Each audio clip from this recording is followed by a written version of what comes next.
10 Pro Tips by Evelyn Taylor. Evelyn, we meet again. Thank you very much for sharing this article. We are going to elevate our game. We are going to become an instant senior JavaScript developer because Evelyn was super kind to share her best tips with us. So, JavaScript, the versatile programming language of the web, constantly evolves to offer developers more powerful tools to create interactive and dynamic web applications. While most developers are familiar with the fundamentals of JavaScript, there are several advanced technical features that might not be as well known. They sure are. A lot of them. There is a huge amount of them. Okay, so in this article we will explore 10 pro JavaScript tricks that might just blow your mind. Oh boy, I'm so ready to be blown. I mean, not that way. These techniques leverage some of the latest features to help you write cleaner, more efficient, and more elegant code. Let's dive in. First, destructuring with aliases. Destructuring is a technique that allows you to... Oh, what a nice puzzle. So, destructuring is a technique that allows you to extract values from objects and arrays. With introduction of aliases, you can destructure values and assign them to the new variable name in a single step. This can make your code more concise and improve readability. Very nice, I can agree 100%. Take a look at this. We have a person object. First name, last name, age, 30. Okay, so we can destruct this into variables by assigning the first name to f name and the last name to l name. And see, if we console log them, we get that. Very nice, very good example. Okay, so what's next? Optional chaining. The optional chaining operator, that question mark dot, allows you to access nested properties of an object without worrying about whether intermediate properties are null or undefined. I actually use this a lot.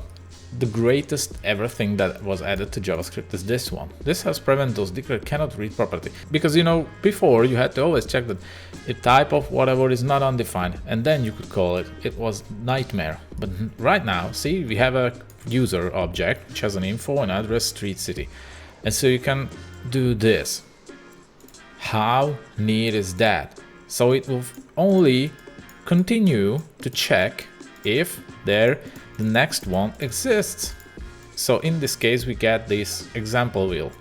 But if some of this wouldn't exist, it would be just undefined, and alrighty, no problem. This is very, very good. And you can also, by the way, use this with methods.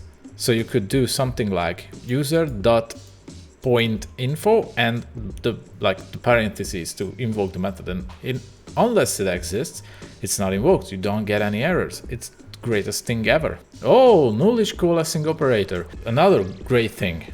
The nullish coalescing operator is used to provide the default value when dealing with null or undefined. It differs from the traditional OR operator in that it only considers nullish values, see null or undefined, ignoring falsy values, false, 0, and yeah.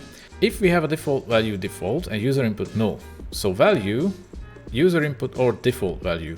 So default. Very, very good again. Very good advice. I like it. Dynamic object keys.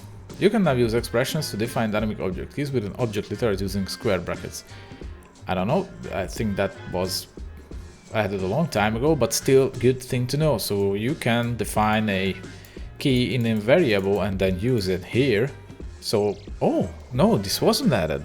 No, it means definition and not reference. Oh, this is really good. So you can define a key via a variable value. Very good. I don't think I ever used this. I don't know. It just never crossed my mind. Very good. Private class fields. Another very interesting feature. JavaScript classes now support private fields using the hash symbol. Private fields are inaccessible from outside the class, providing encapsulation and information hiding. So see, like we have the counter class where the count variable is a private and it's not accessible from outside. So very, very nice. You can encapsulate your classes better. Before that wasn't really possible. JavaScript wasn't really a language to use classes. It was more of a functional, but now they added this, so you can do more generic stuff. I like it. Promise.allSettled. The promise all settled method returns a promise that resolves after all of the given promises have either resolved or rejected, providing the outcome of each promise in an array. So you add the promises into a promises array and say promises all settled the promises, and then you get the results like this. Here is an array, we got the status and the value. Very nice as an array. I mean, very, very nice. I didn't know that, to be honest. I mean, I know there was something like that, I haven't used it, so I didn't know how this works. Okay, so the global this object. This is something to learn. The global this object provides a consistent way to access the global object across different environments, including browsers and Node.js. See, when you run a code in the browser console and in Node.js, the global is not the same. So in the browser, as she writes here, it's the window, but of course because you have a window. And in Node.js, there's no such thing as a window, so it's the global. Regex match indices. Regular expressions matches now provide information about the indices where the match could. Oh really? Do they? Okay, so we have a pattern. We match with the pattern, this hello world, and I can say match.index. What? Oh my god, this is the greatest thing ever. I didn't know this existed. I mean, I've dealt with a lot of regular expressions, but I don't know. I never had to use where the match was. Oh my god, this is great. Wow, Evelyn, you are the greatest of all. FlatMap, what's this? I never heard of this. The FlatMap method combines the effects of map and flat, okay, in a single step.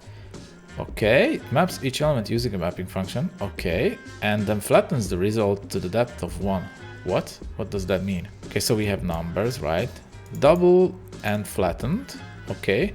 So we double the numbers, but we return an array, okay.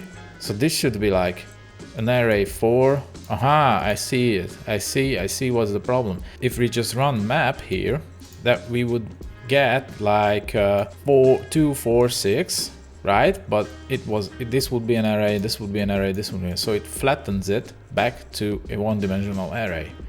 Very good, although not the best example, if I may say, because you could just like not return an array here. So yeah, that's my minor issue, but very good explanation actually. 3 lines and I already understand what you mean.